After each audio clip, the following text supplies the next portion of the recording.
Welcome back to RNN's special Sing Sing Education Behind Bars. Tonight we're bringing you an exclusive look behind the prison walls and into the classrooms of New York's Sing Sing prison. Since Hudson Link began teaching inmates there, 77 undergraduate degrees have been awarded to the inmates, including 19 handed out earlier this month.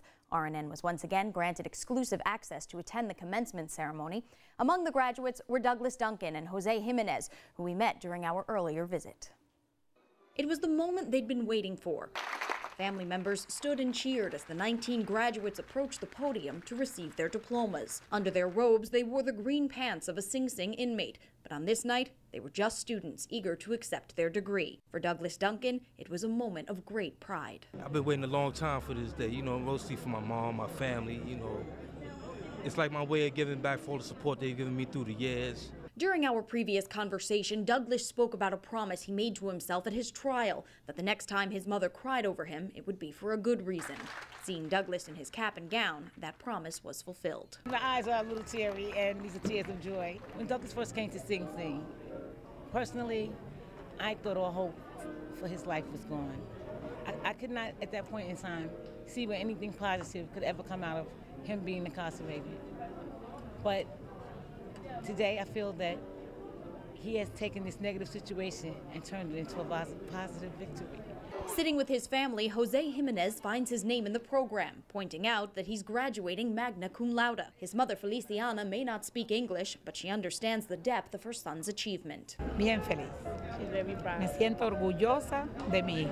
According to Superintendent Fisher, these students worked harder and sacrificed more to get their degrees than most people can imagine. And while the education was free, there's still a debt to be paid. You need to be the next generation of spokesmen for education. You need to show the way for others to follow. That is your debt to those who offered you the chance to succeed. As for the investment made in them, Mercy College President Louise Farreau says it was wisely spent. People incarcerated are a group of people in our society who really need to turn their lives around. And I think that education is the way anybody turns their life around. While the college degree was a hard-won victory, one many of these men never thought they would experience, on this day, the real reward for Douglas and Jose was more than a piece of paper. It was their family's pride. And for me to get that degree today in front of her meant so much to me, really deep down inside. He gonna make me cry. It really meant so much to me to give us something to hold on to see that I'm really taking steps toward trying to be a better man, a better son, and a better father, most of all. This is a great moment for me, my children, and my family. I can't describe the feeling that I'm feeling. You're proud? Very proud of my father. Now, emotion was not limited to the responses of the inmates' families. 2 moving speeches were delivered during the ceremony by members of the graduating class. One was class spokesperson Reynaldo Brown. Since 1983, Reynaldo has been serving 27 to life for second-degree murder. In his youth, he thought education was for people who were afraid of the street. He dropped out of high school and was functionally illiterate. While incarcerated at Sing Sing, he earned a GED, an associate's degree, and this month, his bachelor's. He spoke to the crowd about what his life was like before his education. I went down south one time to Lynchburg, Virginia, and I got into an argument with a lady in the store, and the sheriff wanted to lock me up. So I called my mother, and my mother sent a check down there, and I had to sign the check, and I couldn't sign the check, so I messed it up. And I had to walk around down there until I got somebody to cash the check for me so I could get back to New York. But perhaps the most moving speech at Sing Sing's graduation day was delivered by this year's valedictorian, Zaid Ali. Serving 10 to 20 for first-degree manslaughter, the Poughkeepsie native has come a long way. Here now is a portion of his stirring speech. You see, when you're young, you're filled with so much hope. You believe that you can be anything in this world. I wanted to be the first black president when I was growing up. I was so proud. I was going to change the poor living conditions of everybody living in the projects. I was going to make a difference. But my first grade teacher destroyed that dream for me. Her name was Miss Powell. I remember her clearly. She was a gingerly black woman. She told me that I wasn't astute enough to be president. That was the first year I was held back a grade in school. I was held back twice in public school.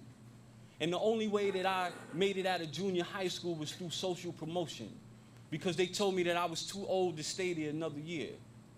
And after a year in high school, my guidance counselor told me that I should really consider taking some type of vocational training.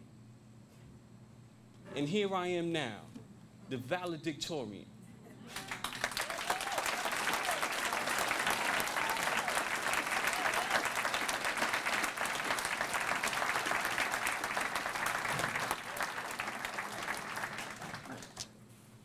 I hold no ill will towards Ms. Powell, because that was her perception of reality at the time.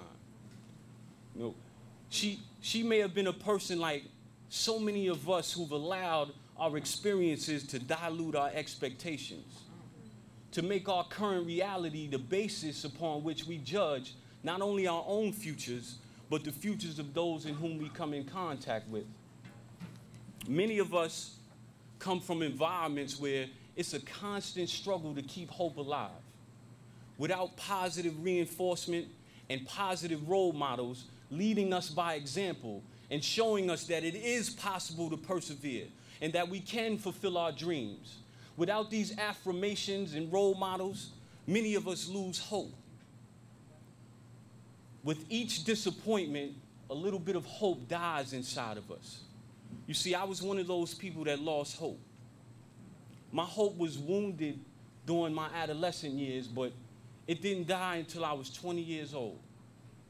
I remember the day vividly. It happened at 2:36 a.m. on the morning of July 10th, 1994. This was the day that I made the worst decision of my life. As soon as the bullet left the gun, I knew that any hope I had of becoming someone that my family would be proud of was gone. That any hope that I had of making a difference in this world, of doing some good and achieving salvation, was gone. I not only destroyed my own hopes and dreams, but I robbed a man and his family of the chance of fulfilling their hopes and dreams as well.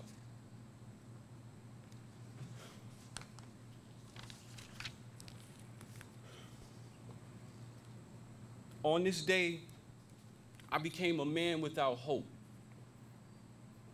I was like the walking dead.